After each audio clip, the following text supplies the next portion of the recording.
السلام علیکم ورحمۃ اللہ وبرکاتہ۔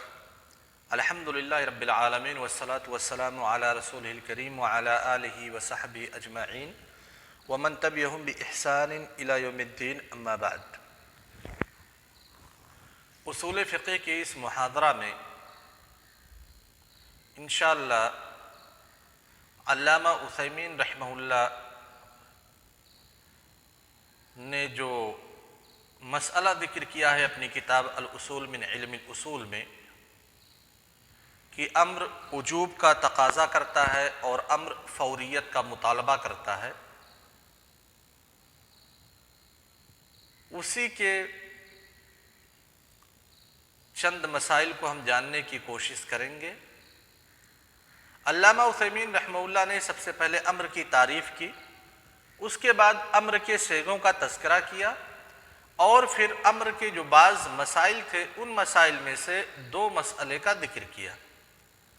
کہا الامر یقتضی الوجوب والفوریہ، ایک ہی مسئلے میں ایک ہی عنوان کے تحت دو مسئلوں کو ملا دیا، دو مسئلوں کو شامل کر دیا۔ پہلا مسئلہ ہے الامر یقتضی الوجوب، دوسرا مسئلہ ہے الامر یقتضی الفوریہ۔ سب سے پہلے مسئلے کے مقدمہ پر آج گفتگو ہوگی۔ الامر یقتضی الوجوب کہ امر مطلق جب وارد ہو تو وہ وجوب کا فائدہ دیتا ہے۔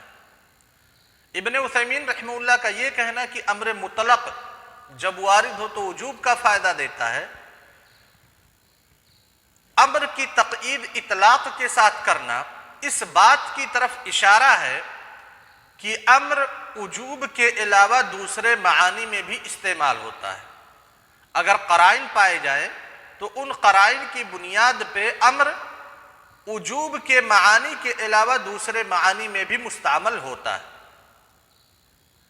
تو اس مسئلے پر آنے سے پہلے کہ امر وجوب کا تقاضا کرتا ہے، امر مطلق وجوب کا تقاضا کرتا ہے یا وجوب کا فائدہ دیتا ہے، اس مسئلہ پر گفتگو کرنے سے پہلے ضروری سمجھتے ہیں کہ امر کن کن معانی میں استعمال ہوتا ہے، ان معانی پہ ذرا غور کر لیا جائے اور جان لیا جائے سرسری طور پہ کہ کن کن معانی پہ امر کا اطلاق ہوتا ہے۔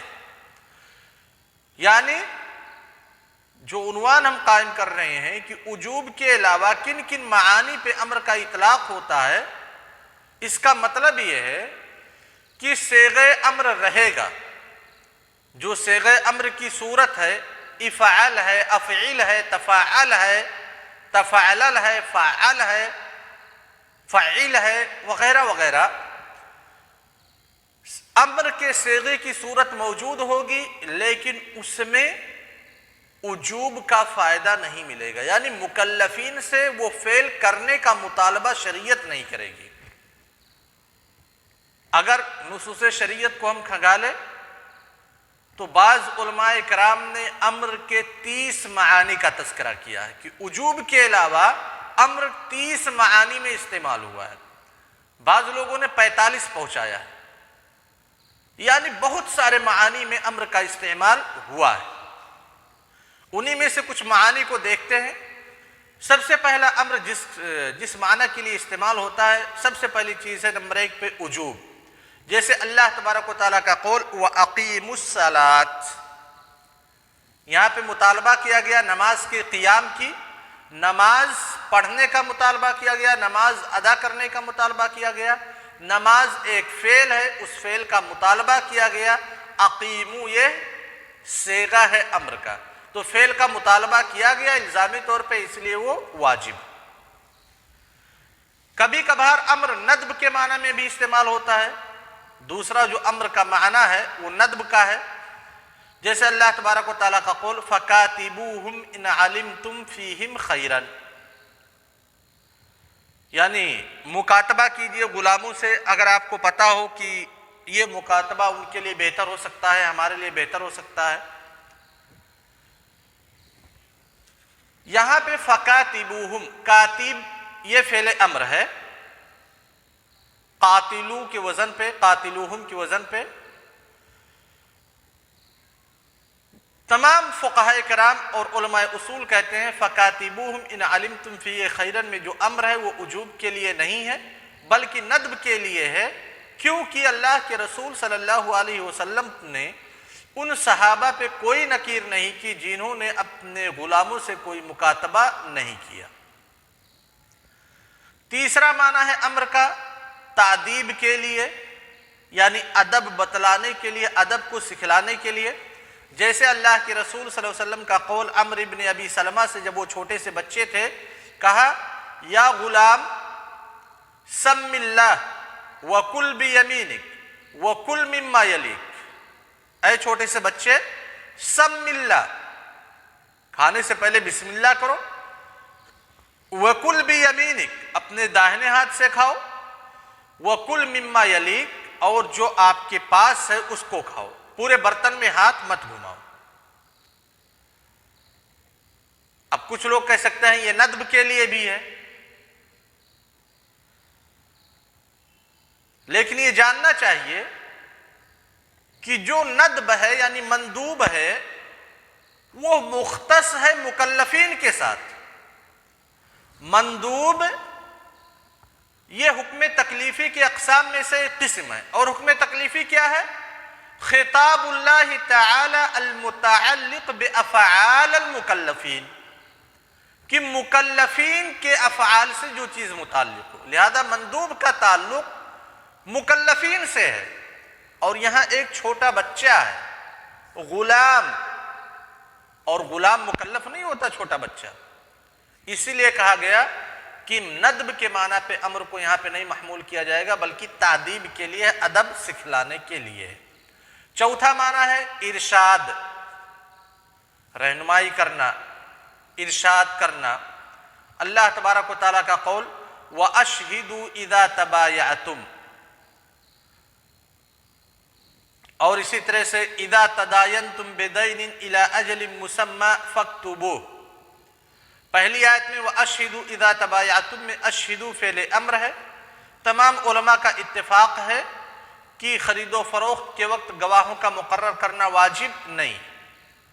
ایسے ہی اذا تداینتم بدین الی اجل مسمی فاکتبوہ، تمام علماء کا اتفاق ہے کہ جو مداینہ کے معاملات ہیں یعنی قرض کے جو معاملات ہیں ان کا لکھنا بہتر ہے اختلاف کے خاتمے کے لیے، لیکن واجب نہیں ہے۔ تو یہ چوتھا معنی ہو گیا۔ پانچواں معنی ہے اباحت کے لیے۔ امر کبھی کبھی اباحت کے لیے بھی استعمال ہوتا ہے، جیسے آپ کے ہاں مہمان آئے، آپ نے چائے لا کر کے ان کو دیا، آپ نے کھانا دیا، آپ کہتے ہیں کہ کھاؤ، چائے پیو، تو کیا مطلب یہاں وجوب کے لیے نہیں، یعنی آپ انہیں اجازت دے رہے ہیں کہ آپ کھا سکتے ہیں، آپ چائے پی سکتے ہیں۔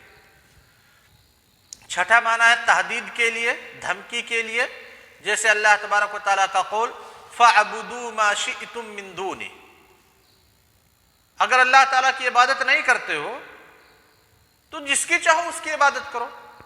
محل شاہد یہاں پہ فَاعْبُدُوا فعل امر ہے۔ کیا مکلفین سے اللہ تعالیٰ نے مطالبہ کیا ہے اس آیت میں کہ اللہ کو چھوڑ کر کے دوسرے لوگوں کی جس کی چاہو اس کی عبادت کرو؟ یقیناً نہیں، بلکہ یہ دھمکی ہے۔ ایسے ہی اللہ تعالیٰ نے کہا اعملوا ما شئتم، جو چاہو وہ کرو، تم جو تمہارے سمجھ میں آئے کرو۔ اعملوا فعل امر ہے، یعنی انسان جو چاہے وہ کرے، اس کا کوئی مواخذہ نہیں ہوگا، نہیں ایسی بات نہیں۔ گرچہ فعل امر ہے، صورتاً امر واقع ہے، لیکن یہاں پہ وجوب کے معنی میں نہیں بلکہ تحدید کے معنی میں۔ ساتواں معنی ہے اکرام کا، جیسے اللہ تبارک و تعالیٰ کا قول ادخلوها بسلام آمنین، اللہ تبارک و تعالیٰ جنتیوں کی اکرام کریں گے، ان کی نوازش کریں گے اور کہیں گے ادخلوها، آپ لوگ داخل ہو جائیے بسلام آمنین، امن و امان کے ساتھ، سلامتی کے ساتھ جنت میں داخل ہو جائیے۔ یہ اکرام کی مثال ہے۔ آٹھواں جس کے لیے امر استعمال ہوتا ہے اہانت کے لیے، الاہانہ کا قولہ تعالی ذق انک انت العزیز الکریم، کسی کو رسوا کرنا ہوگا، ذلیل کرنا ہوگا تب اللہ تعالیٰ اس کو کہیں گے قیامت کے دن ذوق انک انت العزیز الکریم، کہ مزہ چکھو۔ یہاں پہ ذوق فعل امر ہے لیکن اہانت کے معنی میں استعمال ہوا ہے۔ تعجیز کے لیے استعمال ہوتا ہے، جیسے اللہ تبارک و تعالیٰ کا قول فَادْرَؤُوا عَنْ أَنفُسِكُمُ الْمَوْتِ، اپنے آپ کو موت سے بچا لو۔ کوئی انسان اپنے آپ کو موت سے بچا سکتا ہے؟ ہر انسان عاجز ہے، موت اس کو آئے گی۔ یہاں پہ ادرؤ فدرؤ میں جو ادرؤ فعل امر ہے یہ تعجیز کے لیے استعمال ہے۔ ایسے اللہ تبارک و تعالیٰ کا قول فَأْتُوا بِسُورَةٍ مِّن مِّثْلِهِ، قرآن کی جیسی ایک صورت لے کر کے آؤ۔ یہاں پہ فعل امر ہے، فَأْتُوا فعل امر ہے، تو کیا قرآن کی جیسی کوئی کتاب لکھنے کا انسانوں سے مطالبہ کیا گیا ہے کہ آپ لوگ لکھیے؟ اگر انسان قرآن جیسی کتاب نہیں لکھیں گے تو گنہگار ہو گئے؟ نہیں، یہاں پہ تعجیز ہے کہ آپ لکھ ہی نہیں سکتے۔ سخریہ کے طور پہ استعمال ہوتا ہے، جیسے اللہ تبارک و تعالیٰ کا قول کونوا قردۃ خاسئین۔ دعا کے طور پہ استعمال ہوتا ہے، جیسے اللہ تبارک و تعالیٰ کا قول ربنا اغفر لی ولوالدی۔ تسویہ کے طور پہ استعمال ہوتا ہے، جیسے اللہ تبارک و تعالیٰ کا قول فاصبروا او لا تصبروا۔ تمنا کے لیے بھی استعمال ہوتا ہے، جیسے کن ابا ذر یا کن فلانا کذا۔ اپنے آپ کے لیے آپ تمنا کریں کہ اپنے نفس سے مخاطب ہو کر کے کہیں کہ کن خالدا ناجحا، کن ایھا الخالد ناجحا، خالد تم کامیاب ہو جاؤ۔ یہاں پہ آپ اپنے نفس سے مطالبہ کر رہے ہیں، یہ تمنا ہے آپ کی۔ امتنان کے لیے بھی امر استعمال ہوتا ہے، جیسے اللہ تبارک و تعالیٰ کا قول کلوا من طیبات ما رزقناکم۔ تکوین کے لیے استعمال ہوتا ہے، جیسے اللہ تبارک و تعالیٰ کا قول کن فیکون۔ قرب منزلت کے لیے استعمال ہوتا ہے، جیسے اللہ تبارک و تعالیٰ کا قول ادخلوا الجنہ۔ تحذیر کے لیے بھی استعمال ہوتا ہے، جیسے اللہ تبارک و تعالیٰ کا قول تمتعوا فی دارکم ثلاثۃ ایام۔ بطور خبر بھی امر کا کبھی کبھی استعمال کیا جاتا ہے، جیسے اسمع بہم وابصر۔ اسمع یہ فعل امر کے وزن پہ ہے، اسمع بہم وابصر، لیکن امر یہاں خبر کے معنی میں ہے، یعنی سمعت وابصرت۔ ایسے ہی اللہ کے رسول صلی اللہ علیہ وسلم کا قول اذا لم تستحی فاصنع ما شئت۔ اصنع یہ فعل امر ہے لیکن خبر کے معنی میں ہے، یعنی جب آپ شرم و حیا نہیں کرو گے تو جو آپ کی مرضی چاہے گی وہ آپ کرو گے۔ تعجب کے لیے بھی استعمال ہوتا ہے، جیسے انظر کیف ضربوا لک الامثال۔ انظر فعل امر ہے، یہاں پہ تعجب کے لیے استعمال ہوا ہے۔ انذار کے لیے استعمال ہوتا ہے، جیسے اللہ تبارک و تعالیٰ کا قول ذرہم یأکلوا ویتمتعوا ویلہہم الامل۔ یہ 20واں معنی تھا انذار کے لیے۔ 21واں معنی ہے التماس کے لیے، گزارش کے لیے، جیسے آپ اپنے ساتھی سے کہتے ہیں آتینی کتاباً، یہ التماس اور گزارش ہے۔ 22واں معنی ہے مشورہ کے لیے، جیسے ماذا تأمرون، یہاں پہ امر اور اس کے مشتقات کا ورود ہوا ہے۔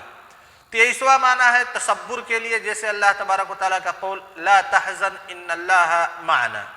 24واں معنی ہے احتقار کے لیے، جیسے اللہ تبارک و تعالیٰ کا قول القوا ما انتم ملقون، حضرت موسیٰ علیہ السلام کے واقعہ میں جب وہ جادوگروں کو خطاب کر رہے تھے۔ 25واں معنی ہے تکذیب کے لیے، جیسے اللہ تبارک و تعالیٰ کا قول فأتوا بالتوراۃ فاتلوها ان کنتم صادقین۔ 26واں معنی ہے تحسیر کے لیے، جیسے اللہ تبارک و تعالیٰ کا قول قل موتوا بغیظکم۔ 27واں معنی ہے تفویض کے لیے، یعنی کسی کے حوالے کرنے کے لیے، جیسے فاقض ما انت قاضی۔ 28واں معنی ہے اعتبار کے لیے، عبرت حاصل کرنے کے لیے، جیسے اللہ تبارک و تعالیٰ کا قول انظروا الی ثمرہ اذا اثمر وینعی، اور اللہ تبارک و تعالیٰ کا قول قل سیروا فی الارض فانظروا۔ 29واں معنی ہے احتیاط کے لیے، جیسے اللہ تبارک و تعالیٰ اللہ کے رسول صلی اللہ علیہ وسلم کا قول اذا قام احدکم من النوم فلا یغمس یدہ فی الاناء حتی یغسلها ثلاثا۔ اسی طرح سے علماء کرام نے امر کے معانی کا تذکرہ کیا ہے۔ جو مشہور معانی امر کے وارد ہوتے ہیں وجوب ہے، ندب ہے، اباحت ہے، کراہت ہے، یہ چار معانی مشہور ہیں جو امر کے لیے زیادہ استعمال ہوتے ہیں، یعنی امر کا صیغہ آتا ہے تو یہ چار معانی زیادہ استعمال کیے جاتے ہیں۔ اب اگر کوئی امر کا صیغہ آیا ہے، کوئی قرینہ نہیں ہے، قرینہ سے خالی ہے، تو کیا وہ وجوب پہ دلالت کرے گا یا ندب پہ دلالت کرے گا یا اباحت پہ دلالت کرے گا، کس پہ دلالت کرے گا؟ اسی کی بحث ہے ابن عثیمین رحمہ اللہ کے قول الامر المطلق یقتضی الوجوب، اور الامر المطلق یقتضی الوجوب انشاءاللہ کل کے درس میں ہم پڑھیں گے تحریر محل نزاع کے ساتھ۔ السلام علیکم ورحمۃ اللہ وبرکاتہ۔